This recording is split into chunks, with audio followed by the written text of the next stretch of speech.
Thank you all for joining us today. My name is Sam Husseini. I'm with Expose Facts. It's a project of the Institute for Public Accuracy that seeks to protect whistleblowers as well as to expose critical government and corporate wrongdoing and criminality. We're delighted today to be joined by two very knowledgeable speakers about some critical issues pertaining to whistleblowers, a free press, and the threats to them. In recent days, we have seen the head of the CIA call WikiLeaks a threat and a let me get the exact words correctly, hostile intelligence service. And we've also seen the Attorney General of the United States, Jeff Sessions, as we are here before the place that calls itself the Department of Justice. Jeff Sessions saying that it is a priority to go after Julian Assange, the publisher of WikiLeaks. We won't be able to be joined today with Jess Raddick, who's head of the of Whisper, the whistleblower and source protection program at Expose Facts. She's fallen ill. But we are delighted to have, let me cue up our first speaker. Ann Wright is a 29-year veteran of the Army and the Army Reserves. And she's also had a long distinguished career in the State Department, serving in many locales, including Nicaragua, Sierra Leone, Uzbekistan, and elsewhere. She actually helped open up the U.S. Embassy in Afghanistan in 2001, and in 2003, in March of 2003, as the U.S. was invading Iraq, she resigned her post in protest. And since then, she's been a remarkable activist on a number of issues, especially on protection of whistleblowers. Ann. Thank you. My name is Ann Wright. I'm a retired U.S. Army colonel. I spent 29 years in the U.S. military. I also was a U.S. diplomat for 16 years and served in U.S. embassies in Nicaragua, Grenada, Somalia, Uzbekistan, Kyrgyzstan, Sierra Leone, Micronesia. I helped reopen the U.S. Embassy in Kabul, Afghanistan in December of 2001. I also was in Mongolia, and it was in Mongolia in 2003 that I ended up resigning from the U.S. government in opposition to the war in Iraq. With that background, I want to say I stand firmly beside Julian Assange, a person who has been a leader in making sure, a journalist who has been making sure that we understand the brave role that whistleblowers have had in our government. Whistleblowers, for example, Chelsea Manning, that released over a 250,000 documents from the U.S. government in what was called collateral damage. Collateral damage, where Chelsea Manning was horrified by what she saw of the U.S. military killing Reuters reporters, journalists. And it was WikiLeaks, Julian Assange and those who formed WikiLeaks, that were so instrumental in moving the message that we have from whistleblowers to include Ed Snowden. Ed Snowden, who is now in Russia for having disclosed a tremendous amount of information about the eavesdropping and spying our government, the U.S. government, was doing on people around the world, and to include us as U.S. citizens, violating the laws, both under the Bush administration and the Obama administration, with the wholesale collection of electronic data on every person on this earth. And if it had not been for Ed Snowden making that tremendous revelation, and a journalist team similar to the New York Times, the Washington Post, but this is called WikiLeaks. It is a journalistic endeavor to let us know what these whistleblowers are saying. It is in the same vein that we had 40 years ago when the whistleblower Dan Ellsberg released the Pentagon Papers, and the journalists of America, particularly the New York Times and the Washington Post, against the wishes of the Nixon administration, released the massive volume, 5,000 pages of data on the history of why the U.S. was involved in Vietnam, caused the war, and the humongous numbers of human rights violations and violations of our own law in conducting that war on Vietnam, a war that killed over 4 million Vietnamese. So Dan Ellsberg, who wishes he could be here today as the most dangerous man in America, as President Richard Nixon called Dan Ellsberg, dangerous for releasing data that shows the criminal actions of our state, the criminal actions of the United States of America, and Chelsea Manning, Ed Snowden, Thomas Drake, John Kiriakou, all of these whistleblowers are in the same vein as Dan Ellsberg. And Dan sends a message from California to us at the press conference where we are challenging the Department of Justice and Attorney General Jeff Sessions in his latest comment saying that it is a priority of the U.S. government, of the Department of Justice, to arrest and prosecute Julian Assange for espionage against the United States. And yet it is not espionage, it is indeed the right of journalists to disclose this information that we as American citizens and people of the world need to know. So Dan Ellsberg, as the grandfather of all whistleblowers, so to speak, sends this message: Obama, having opened the legal campaign against the press by going after the roots of investigative reporting on national security, the sources, and Trump is going to go after the gatherers, the gardeners themselves, and their bosses, the publishers. To switch the metaphor, an indictment of Julian Assange is the first use of a nuclear option against the First Amendment protection of a free press. And by the way, the chargings they are considering against Julian, conspiracy, theft, and violation of the Espionage Act, are exactly the same charges I faced in 1971. If journalists and publishers fail to call this out, renounce and resist it, on the spurious grounds that Julian is not a real journalist like themselves, they are offering themselves up to Trump and Sessions for indictments and prosecutions, which will eventually silence all but the heroes and heroines among them. So we call on the Justice Department to drop any investigations and drop any attempts at arresting and prosecuting Julian Assange. He should be given an award by the people of the world for exposing the criminal acts committed by the United States of America's government. Thank you. I'd like to now ask Sam to introduce. Okay. Thanks so much. We're releasing that statement by Dan Ellsberg. Thanks so much, Anne. I think that Dan's statement is remarkable in part because a lot of the people who have attacked WikiLeaks over the years have said, well, what they're doing and what Chelsea Manning did and so on, that's no good. That's not like what Dan Ellsberg did with the Pentagon Papers. And Ellsberg has come forward repeatedly and said, no, actually, it's a lot like what I did. As a matter of fact, in certain cases, Dan released stuff that was at a higher security clearance. But there have been a lot of people, and there needs to be more people speaking out who have had disagreements with WikiLeaks, but see this as a pernicious threat to the First Amendment in general. And part of the fear, I think, is that a lot of journalists who are not heroes are already silent, and that the tentacles of the Department of Justice, if they are able to prosecute individuals, they will also prosecute those who are heroes and be faced with criminal prosecution, which is a very effective form of silencing the media. Before I introduce Ray, I want to highlight what I think he's going to talk about, and that is reasons for the government going after WikiLeaks.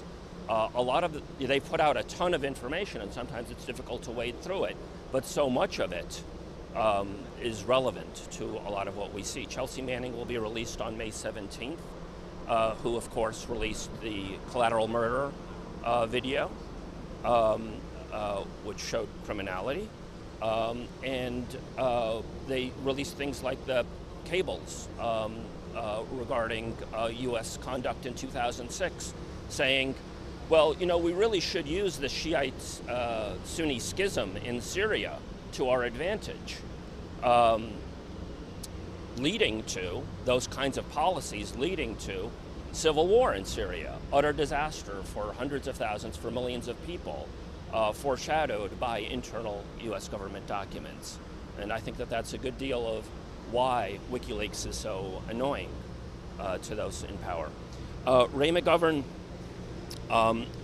was a briefer for numerous presidents, worked at the CIA, is a CIA veteran, and since leaving government, he founded Sam Adams Associates for Integrity, and they gave Julian Assange their award in 2010. And the group opposes any attempts to silence or prosecute Julian Assange. Ray.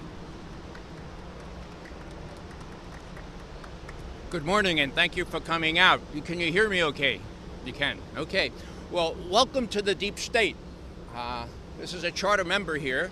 Of course, James Comey in the FBI building. He and his former colleague, John Brennan, and the head of the NSA. You know, these are folks that comprise the deep state, and that's why we're here. Now, the deep state really, really, really doesn't like Julian Assange, okay? Why? Well, it's very clear. Julian Assange has revealed U.S. war crimes. Shooting up civilians, shooting up kids in a little van during the surge in Iraq is a war crime, okay? That's one reason they hate him. And guess what? You know the oft-heard explanation as to why Julian Assange shouldn't publish these documents is because of our troops over there. They might get injured or killed. Well, that dog won't hunt, okay? The Secretary of Defense, Robert Gates at the time, called those charges, quote, significantly overwrought. Now, what's the latest? Well, the latest is this charge that WikiLeaks hacked into the Democratic National Committee. Did they? No. They got a leak from the Democratic National Committee. And you know what? I have a good source for the fact that WikiLeaks didn't hack into the Democratic National Committee. His name is Barack Obama, okay? And this is what he said 2 days before he left office. I want to quote him precisely. I have it right here.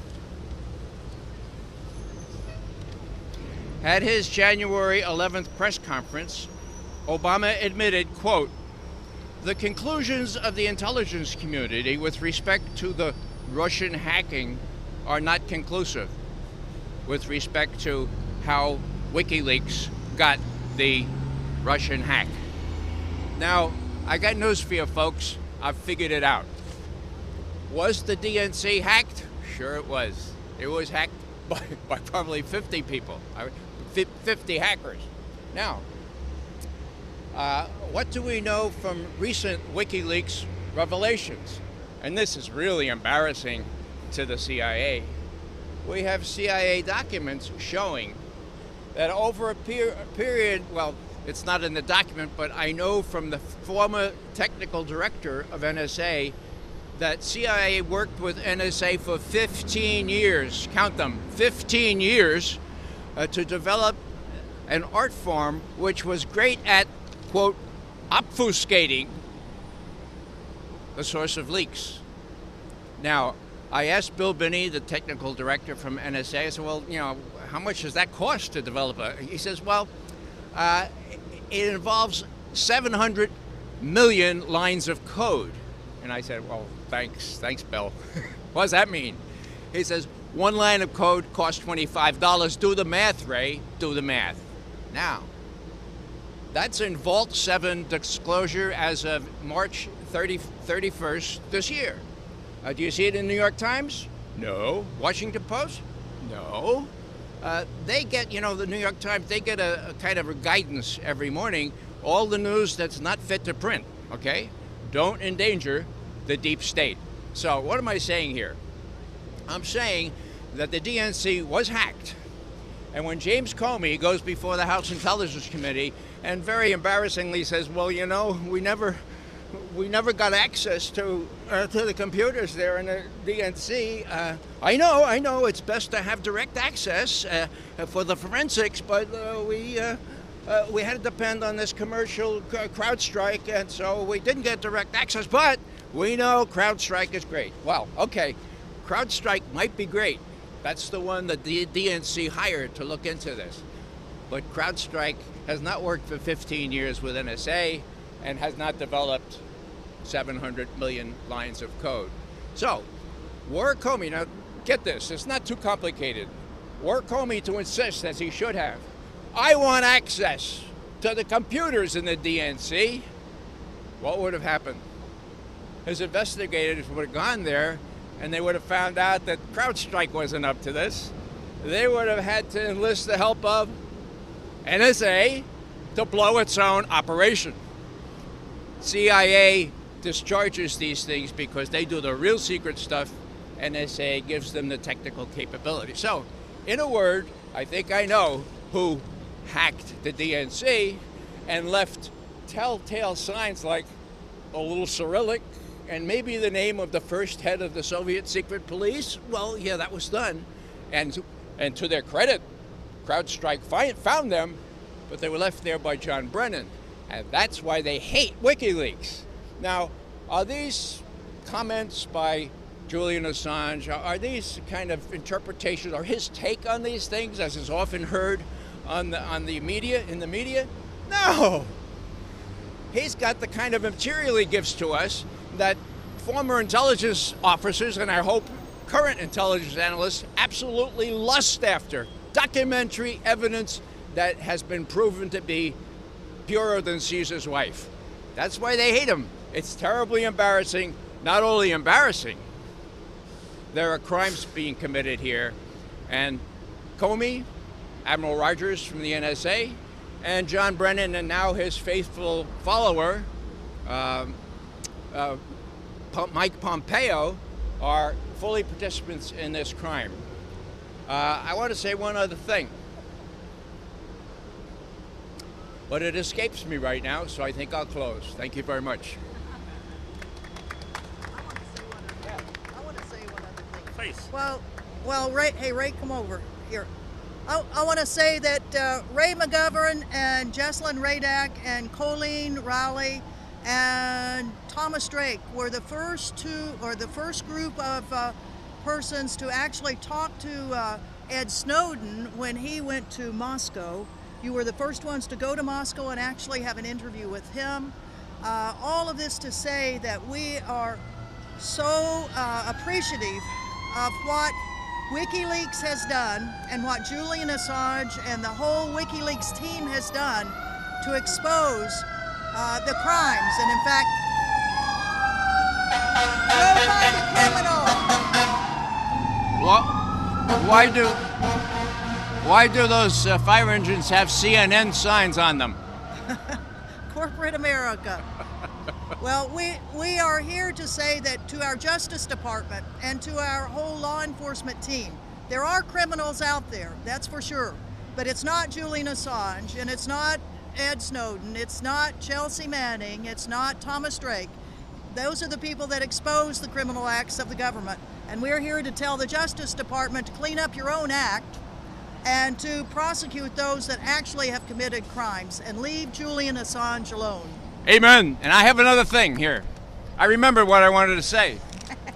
You know, having worked for 27 years at the CIA and having watched things since then, I came to the conclusion that the CIA, FBI, and the NSA, the deep state is running this place, this whole place, okay? But I never had evidence before.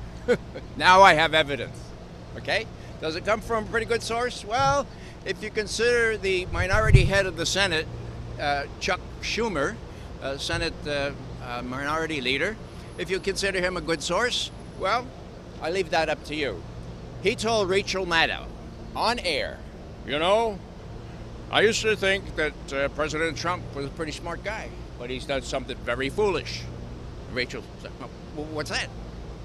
He's taken on the CIA. And the CIA has 6 ways to Sunday to get you.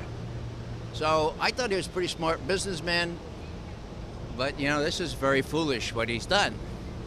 Now, Rachel Maddow, of course, rose to the occasion and she said, we're going to go to break. Well, what would the question have been, folks? The question should have been, are you saying that the President of the United States should be afraid of the CIA? That's, of course, what he's saying. He knows, he's been around here. That's why there is a deep state, and they've admitted it now. Even Democrats admit it. Thanks. Anything else? In just a moment, we would like for you to, we want to acknowledge the presence of many supporters that are here for Julian Assange and all the whistleblowers. And in just a moment, we'll start moving down to the Attorney General Jeff Sessions' office to let him know with a big loudspeaker and lots of signs. So how about all the supporters, Great Code Pink Women for Peace and all other supporters, come back and let's get some signs and hold them up now. Thank you so much for joining us today. There's a lot of talk about government shutdown, and I think that we've heard a good case that there's at least one part of the government that does desperately need to be shut down. Thank you very much.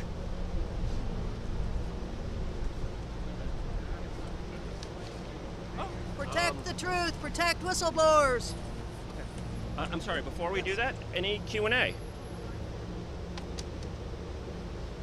Okay. I feel like we need to have some level of accountability at all functions. From Internews, I have a question for Ray McGovern. Ray, they claim day in and day out on the news media that there are multiple investigations going on in the Senate, in the House, and in the CIA as well as the FBI. Do you think we're going to ever come to the truth of what took place during the 2016 election? Or the hacking issue? Well, you know, it's kind of difficult. The hacking issue is a canard, okay? It's an issue raised by sore losers, people who can't conceive of the possibility that Hillary Clinton lost the election because she was a fatally flawed candidate that nobody trusted. Couldn't be that, no? And so they started, even 2 days before the Democratic National Committee, to blame it on the Russians. The hacking would be blamed on the Russians. And ever since then, the mainstream media has fallen in line, and they've diverted attention to what those hacks, what those emails say. And what they say, folks, is simply that Hillary Clinton and her colleagues at the Democratic National Committee stole the nomination from Bernie Sanders. That, I think, is why you had a leak. I think there was a young Democratic National Committee worker who said, you know, man, this is beyond the pale. I was a Bernie supporter. I decided to work for Hillary, but man, what corruption. She cheated him out of the nomination. I'm going to send this little thumb drive to Julian Assange. That's what happened. Otherwise, NSA would know, because NSA collects everything from origin to destination. And you don't have to believe me about that. Believe the fellow who invented this system. His name is Bill Binney, and he used to work at NSA as the technical director. So it's convoluted, and I'm persuaded that since we know many people hacked into the DNC, this very vulnerable computer system, and CrowdStrike is the only outfit that's been allowed to look at them, well, nothing is going to be really clarified unless we replace Comey with somebody who's honest and says, all right, go look at those computers now, and then if you need to, go to NSA and say, how did you actually furnish John Brennan with the wherewithal to make it appear to, as the documents say, obfuscate the origin of those emails. Until that happens, you know, I don't think anything is going to be very clear, least of all to American citizens who are impoverished on regular news by watching TV news and reading places like the New York Times. Wait, Joe Laurie. Yeah, Bill? Joe Laurie. Gotcha. The Times and the Post both covered many stories from Snowden, and they've written about Cold 7. Yeah. That gives a cover, I think, to Assange. The only case they could possibly have is if they prove that he encouraged in some way a whistleblower to obtain classified information. Is that right? Like Yeah. publishing it is not a crime, and they're never going to be able to do that. What case do they really have against it? Well, the case they're trying to build is conspiracy. That yeah, well, you have to prove it. I mean, look, they can always dig up evidence to prove it, in quotes, okay? Joe, you ask exactly the right question. 6 years ago, they tried to make Julian Assange out to be guess what? What's the worst thing it can be?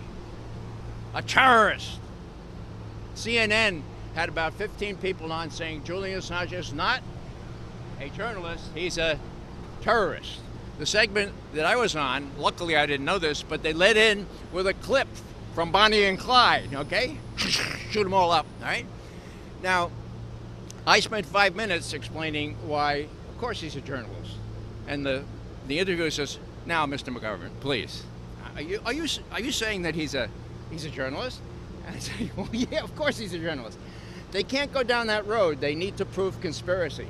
So is it beyond them to manufacture evidence that Julian Assange got in touch with Bradley Chelsea Manning or these other people? Of course it's not. Have they done it before? Of course they do it. They do it all the time. So Julian is very, very vulnerable. And unless we stand with him, unless we who care about the Constitution and the Bill of Rights and the First Amendment, I fear what will happen to him at the hands of these thugs, because that's what they are. Thanks, Joe.